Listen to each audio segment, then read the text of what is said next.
Firas, Maksad, did you see this coming? Why suddenly this blockade of Qatar? I mean, there's two ways to view this. One is to say that this came out of nowhere, nobody saw it coming. On the other hand, is to argue that it's been a long way coming. This is not the first time that Qatar suffers a diplomatic setback with its Gulf and Arab neighbors. We had a fallout in 2014 in which ambassadors were recalled, and we also had a fallout in 2002.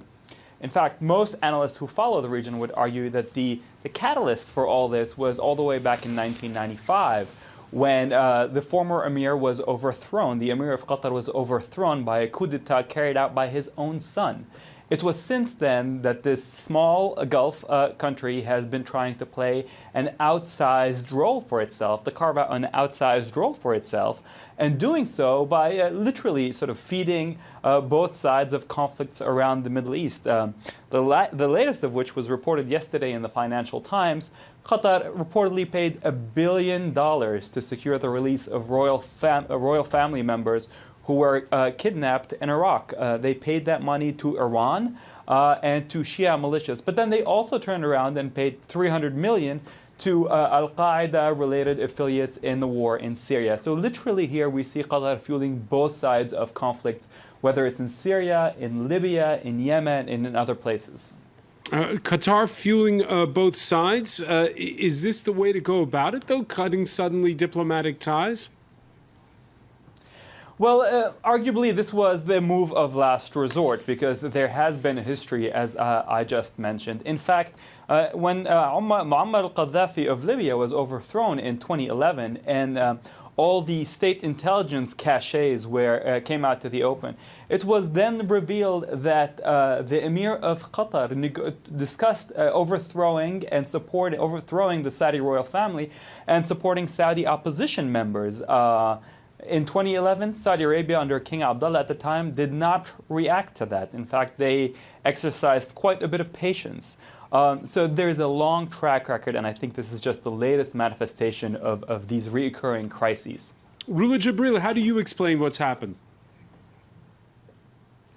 I mean, I heard your last guest saying that there's evidence against Qatar of financing terrorism.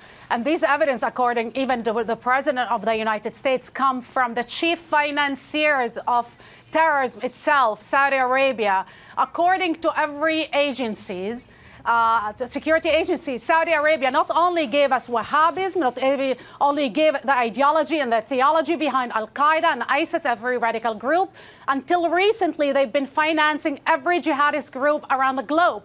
So to say that Qatar is financing jihadists, it's like my mother telling me that I'm black and she's even, more brown than me. It's preposterous. It's also ridiculous because Qatar is part of the coalition that is the Sunni countries that are bombing today, as we speak, Yemen and Syria. But Qatar has a different approach to the issues in the larger Middle East. For example, they don't approve of tyrants and dictator Sisi. They don't approve of what's happening to the Palestinians in the occupied territories. They don't approve of many of the practices, and they're willing and open eventually to negotiate with Iran. So all these hardcore evidence coming from Saudi Arabia, the country that gave us 15 of the 19 hijackers of 9/11, is honestly a joke if it's not a tragic comedy. You know, there's so how do you explain why this is coming to a head now? I'm happy to explain it to you if you give me the chance. Sure. It's very easy. What's happening is the President of the United States a month ago actually, visited the region. Then he said that he has some kind of armed deal for $110 billion, which is a fake news. It's a lie. He never had that. Both the Hill in the United States and security agencies said that there's no deal. However, the Saudis were smart enough, together with the Emiratis, to shore up the support against Iran. And they want to exercise the power. You know, if you watch Game of Thrones, there's a sentence where people are debating when the king is dead, what is happening after the king is dead. And one of them is saying, the owner of a brothel, actually in that case, he's saying, chaos create is a ladder. It's an opportunity. and what's happening in the region, because America is absent and there's no leadership. This is an opportunity to exercise and exert their power and basically shape the Middle East in one direction. And that direction is the Saudi and the Emirati direction, who wants to bully everybody into submission.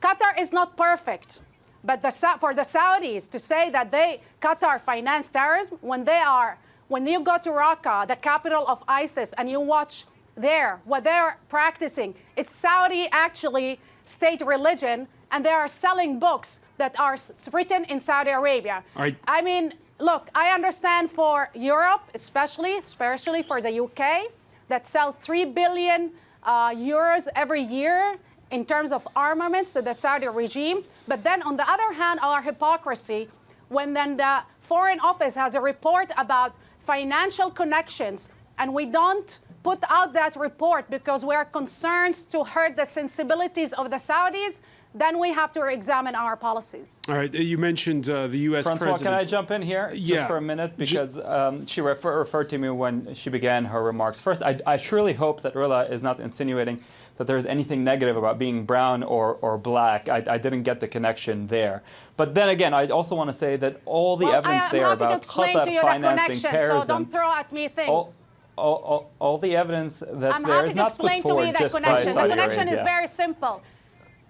For Saudi Arabia to say Qatar is financing terrorism is preposterous. The FT article yesterday, and I think we could all attest to the credibility of the Financial Times yesterday, about the $1 billion in ransom money that was paid by Qatar both to Shia militant group and also Sunni militant groups throughout the region. This is not evidence that's manufactured by Saudi Arabia. The intelligence file of the Libyan state that were revealed are also not evidence that are manufactured by Saudi Arabia.